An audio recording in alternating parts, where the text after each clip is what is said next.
dude. Welcome to another episode of the Victor and the Giant Fox Music Review Podcast.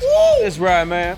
I'm the Giant Fox. I'm here with my co-host, non-titular Mike. What's up, guys? Titular Victor. What's up, man? And today we are looking at man. the latest album. It's about a year and a half old at this point, but still recent.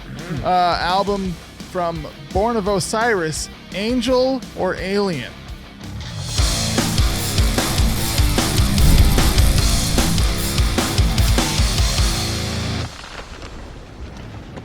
All right, this is episode 51. If you haven't watched our episode last week, we roll through, because it's episode 50, we roll through our top 5 favorite LPs, top 3 favorite EPs, and top 5 favorite tracks of all the albums we had reviewed up until that point. But this is a whole new era right now, man. Episode 51, here we are. How does it feel, guys? Good, man. Feels good, man. I think 50 was a really good idea because for those of you that are new to this podcast, check that one out. You'll find out everything that we reviewed, everything that we've liked, and what we're about. So I think it's a perfect segue. Like, you don't got to go all the way back unless you want to. Yeah. But if you don't want to, just check out that 50th episode. Yeah, man. Yeah. Good stuff. Good Nice. stuff. Good call out, man. Yeah, I like man. it. Heck yeah. Explained perfectly. All right. Well, we talked for quite a while before this, so I say we just pop right into the breakdown. What do you Nailed guys it say? down, I like bro. it. I like it. Nailed All right. down. Born of Osiris, Angel or Alien?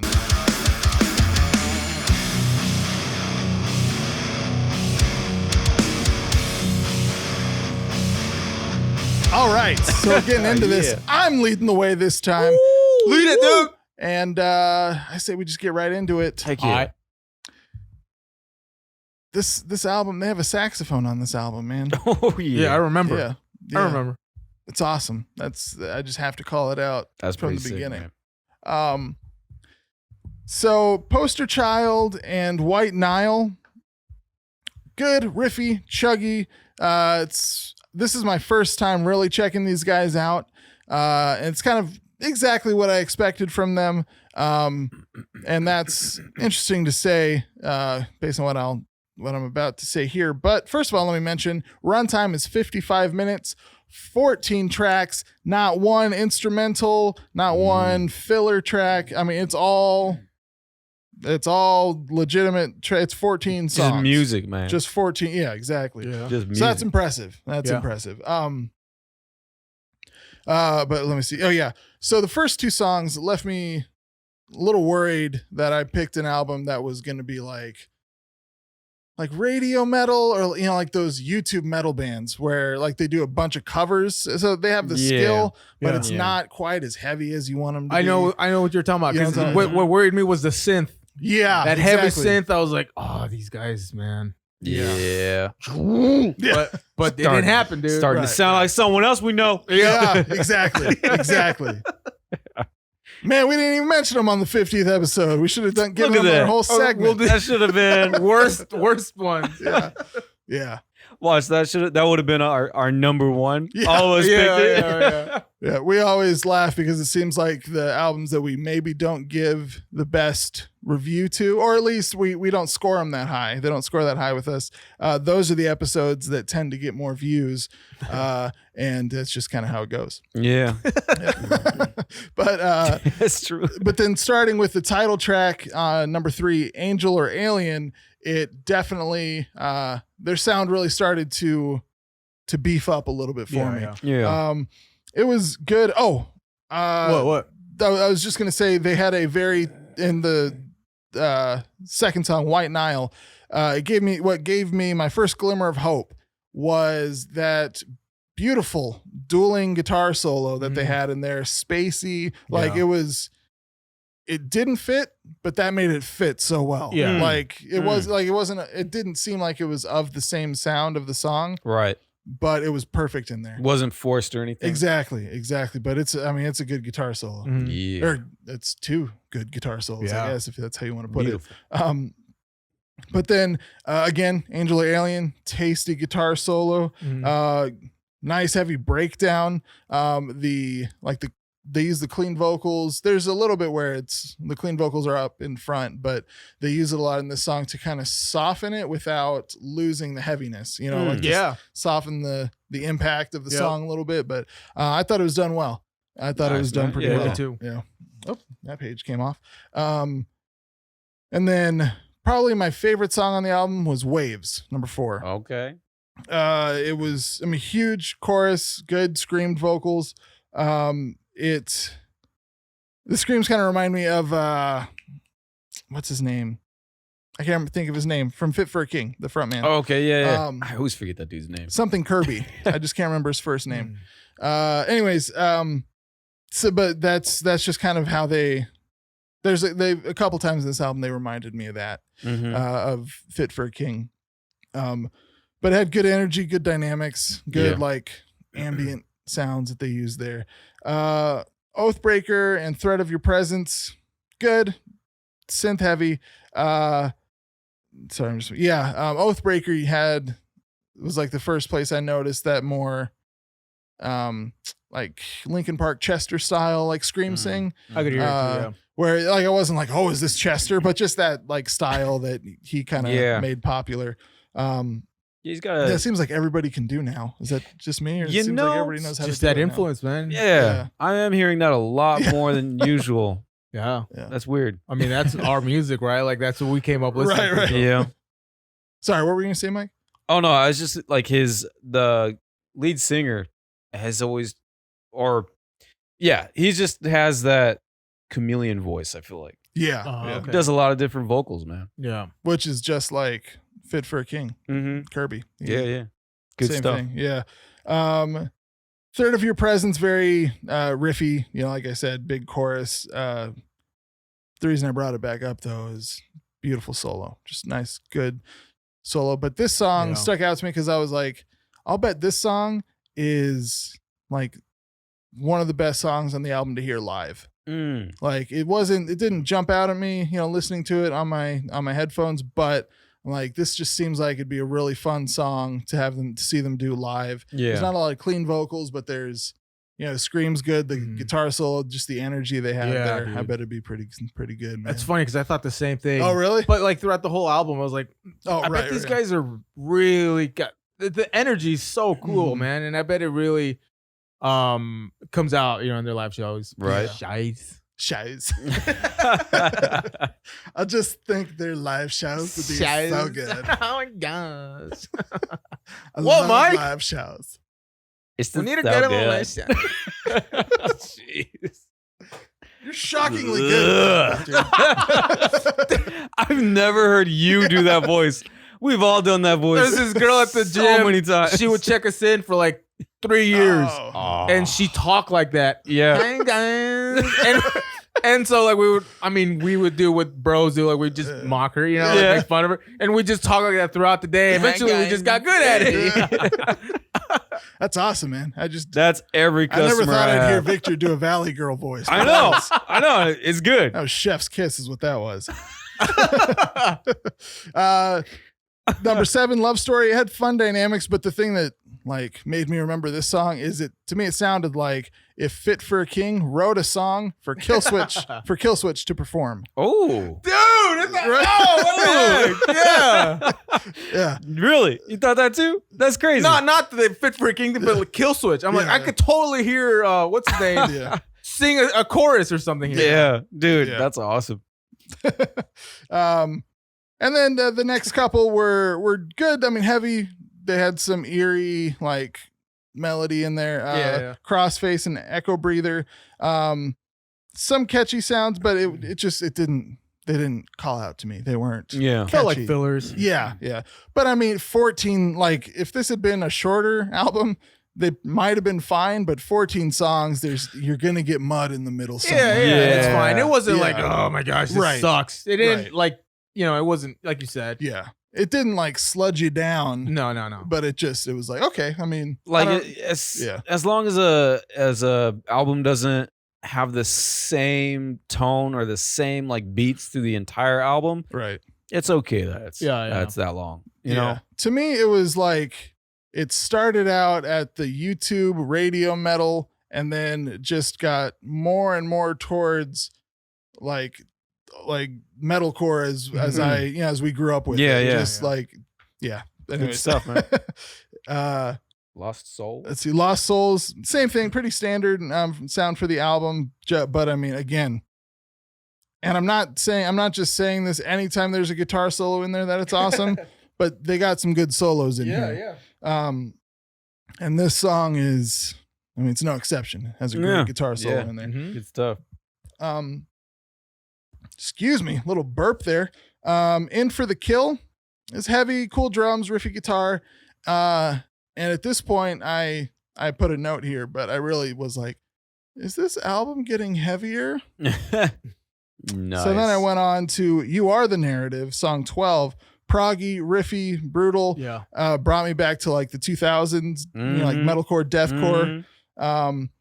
And I wrote the note here. Yes. The album is nice, dude. Yeah. It gets better, man. Yeah. It gets better. That's crazy. Truth and Denial. It's just more of the good stuff. More riffy, more brutal, not more brutal, but it's like a continuation. It's more brutal, more riffs, more just chunky. You know, it was good in there. Gotta have it, man. Gotta have that chunk. That's right. Chunky, man. There's a joke on that show 30 Rock where there's like a fake commercial where they have perfume for fat women, and then somebody's like, can't heavy women just wear normal perfume? but the commercial is the character's like, enorme. Make him chase the chunk. Nice. Yeah, man. Yeah. That was back when even Tina Fey wasn't PC, but chasers. Got the chunk. Gotta get some of the chunks. Sometime. That's right. But speaking of chasing the chunk, Shadowmourn is Chunky? the final track. Yes, chunky. Yeah. Nice. But let me see this. Yeah. It sounded like Killswitch Engage found a saxophone and they're like, we're gonna use this. What's this? Yeah. But I didn't notice the saxophone in the first track until I heard this one, and then I went back through the album, dude, and I'm like, best. That is the saxophone. Okay. But this one in track 14, Shadowmourn, there's no mistaking it. Right. No. It's just a nice, there's nice long sections of the song that have the sax. Oh, yeah. It's right up front. Yeah. Dude, any band that's brave enough to bring in a saxophone, don't care what genre you got, it's instant fire. Exactly. This is just beautiful. You know, one thing I will say about Oathbreaker, it's on the side here, so that's why I missed it. They tried to sneak it past me. Oh. Yeah, they tried to sneak it past me, but I heard it, and I docked you points for it. Oh, man. Man, come on. Yeah, no exceptions. We'll get them. right. We'll get them one day. They lost a whole point. Twice. There's 2 blacks on the album. They've been going since 2003. They're better than that, and they put it in there anyway. It's okay, guys. It's like repeated low blows at a boxing match. So he's deducting point. Just taking blows. But they got half the point back for the saxophone. Oh, okay. So I only docked him half a point. All right. Wait, saxophone only gets half a point? Yes. Come on, man. Sax should get a full point. No. He's made up his mind, dude.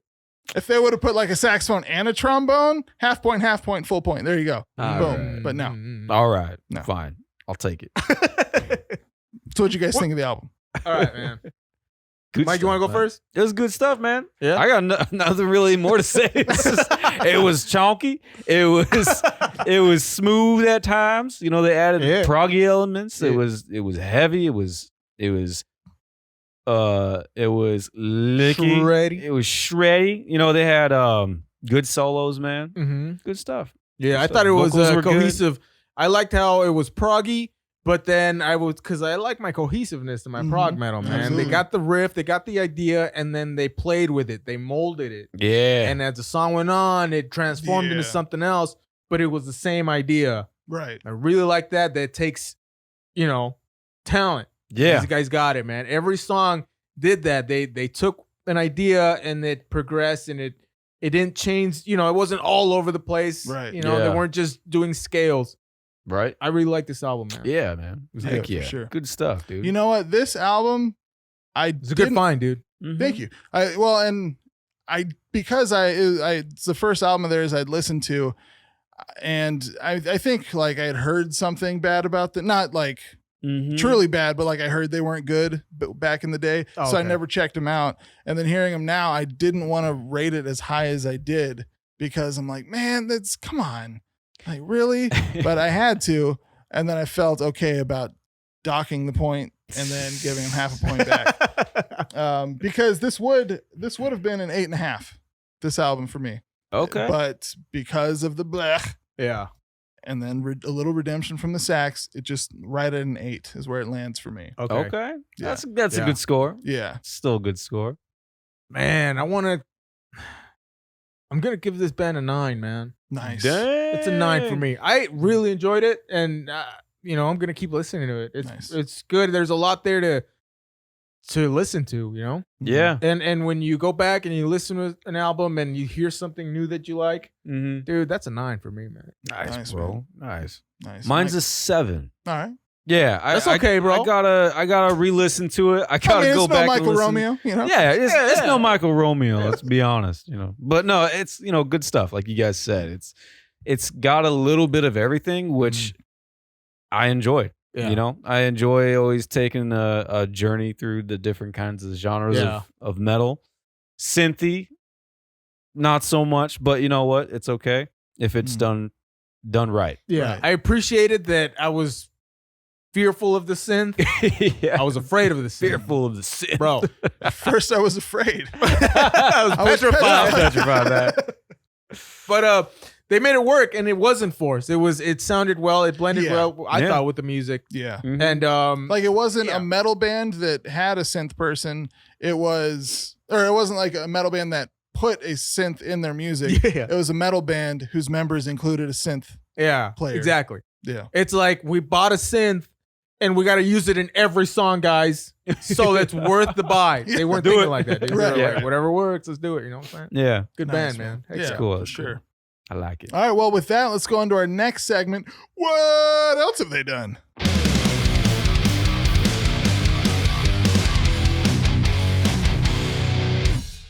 All right. They have had 6 studio albums, 2 EPs, Jeez, man. 12 music videos if you're interested, and 6 demos. Man. Busy, man. Which, for those of you who don't remember what a demo is, that's what people used to put out before the internet. Crazy. Yeah, man. These guys, dude, they've been around for a while, and I always thought they were like jock rock. Just, right. Like the kind of band that you go to and you expect a fight to happen. Yeah, they got Like, the Go to look. them live, Dude, yeah, and like that's just I must have heard that Yeah. coming up in metal Oh. from someone and just never gave him a chance. Yeah. Because I was like, yeah, let's just hate on him. Right, That's it. right. And I don't know. So I'm glad we did this, man. Yeah, for sure. Yeah, that was a funny time back then. It might still be Right? like that in the scene now. We're not really in the local scene. Yeah, but- dude. There's always those people. Yeah. People making crazy divides. But anyways, so their first EP was in, their first demo was in, let's see, Your Heart Engraved These Messages. My God, was there a more 2003 demo name than that? No. That's it, dude. I also thought you just said my guy. Has there ever been? I was about to refuse everything you said. Okay, so I'm reading this now. It's a little funky. So, well, I'll save that for the next part, I guess. Yum Wara Yum in 2004 is another one of their demos. Okay. Means something. Rosekrantz. I don't know what. Rosekrantz? Rosencrantz? Yeah, but without the N in the middle. So just Rosekrantz. One word. Is that how it's spelled normally? No. Oh. There's an N there. There for is an N for sure. Rosencrantz. Yeah. I mean, yeah, but sometimes, Right. There's the it's called preview promo. Huh. I don't know. Maybe these aren't all worth reading through. But in 2007, they have a demo titled Narnia. That's Oh, cool. yeah. That's cool. Little C.S. Lewis. Yeah. I almost said C.S. Lewis's book, J.R.R. Tolkien. C.S. Lewis's book, The Chronicles of Narnia, or his books. The What Calls of Narnia. You remember that? Yes, I do. Yeah. So their studio albums are A Higher Place in 2009, The Discovery in 2011, Tomorrow We Die Alive in 2013. In 2015, they had Soul Sphere. I'm just going to keep rolling. This is going to be too long if I don't. The Simulation in 2019 and Angel or Alien in 2021. Ooh, okay. Man. Yeah. Those are some names, dude. Yeah. Yin Yang 2020, whatever. 2024, bro. The highs and the lows. 2026. So anyways, just why after that, or why not? Dude, I'm gonna keep going. This is gonna be too long. Keep going, man. Yeah, this is getting really long, Tyler. Yeah, it is. I'm trying here. Current members of the band are Cameron Losh, drums. He's a founding member. 2003 that was when he started with the band. When the band started. Ronnie Canizaro, lead vocals. He's been there since the beginning too. Good. Joe Burris, keyboards, synth, and co-lead vocals. He's the one who does more of the clean vocals and like on a lot of songs he was like the higher scream. Yeah, he did a good job, man. Lee Kinney joined in 2007 when the band changed their name, I believe, to Born of Osiris. Oh man, wait, what? Yeah. What was their name before? We'll get into that in the next section. I got questions, bro. And then Nick Rossi on bass, who is the most recent addition. And then he also does some guitars. He started doing guitars last year. Oh, damn. But he's still the bassist.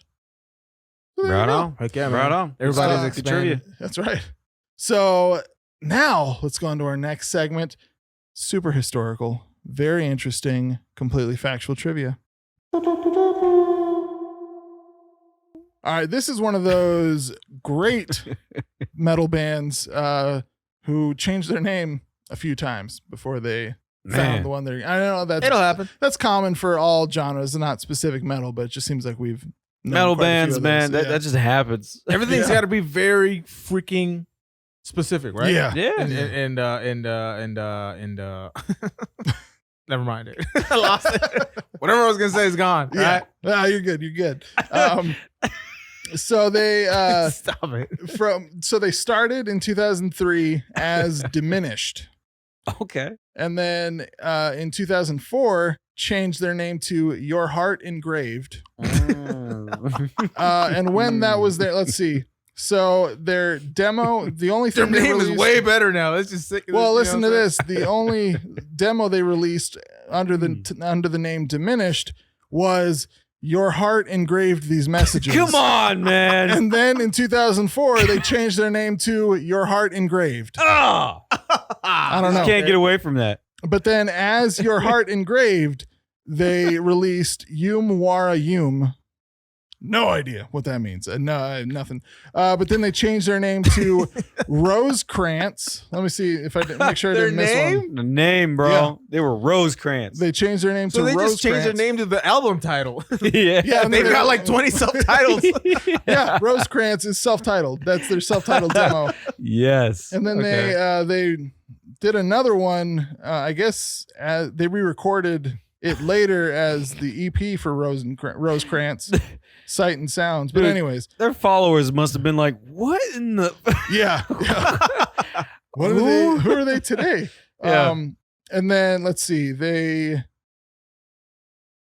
So it was released as Narnia in 2007, but eventually became known as The Takeover on an EP, The New Reign. Oh, I didn't go through the EPs. They just had two. The New Reign, The Eternal Reign. They're real into Egyptian mythology. So Osiris too, right? Osiris was an Egyptian god. I'm getting there. Oh, I'm sorry, bro. I'm sorry. And then in 2007, they became Born of Osiris, basing the name on the Egyptian deity Osiris, son of Horus, Oh, nice. who I think is he's an eagle head. No, No, it's Ra. Falcon head.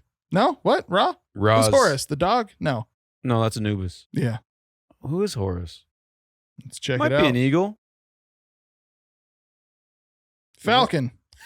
Okay. Nice, dude. Good Nice, job. bro. Nice. Isn't Ra the sun? Yeah, but he's got a form. Yeah, it's a real bright ball of fire. It's a Teletubby baby, dog. Yeah, that's all it is. Just That's floating. Raw, dog. That's Ra up there. All right. Well, with that, let's go on to our final segment. Giant Fox Takes. Nice, dude. Hurt me, Titus. Yeah, hurt him. Hurt me good, dog. All right. Well, it's not gonna hurt as much as last time. All right. If anything, well, I don't know. It How might. does he know? It might. You're right. It might. He's like Mastodon. I will chuck this at you. That's blasphemy. I wouldn't say that. yeah. Creed. Stop. Hey, come on, man. Are you gonna defend it? Because I'll change mine to this now. 6 feet. All right. Creed sucks. That's a freebie. That's not even what I prepared. Dude, you know we all sing Creed and we're all just like, that man was so majestic with his Yeah, we his all listen hair. to a couple Nickelback songs too. It doesn't make it all. It doesn't make it okay. All right, what's your Giant Fox Look at take? this graph. That one I'll give you though. Thank you. Yeah. A bass guitar is just a regular guitar, but thick. That's hot take, dog. Dang. I think all bassists would agree.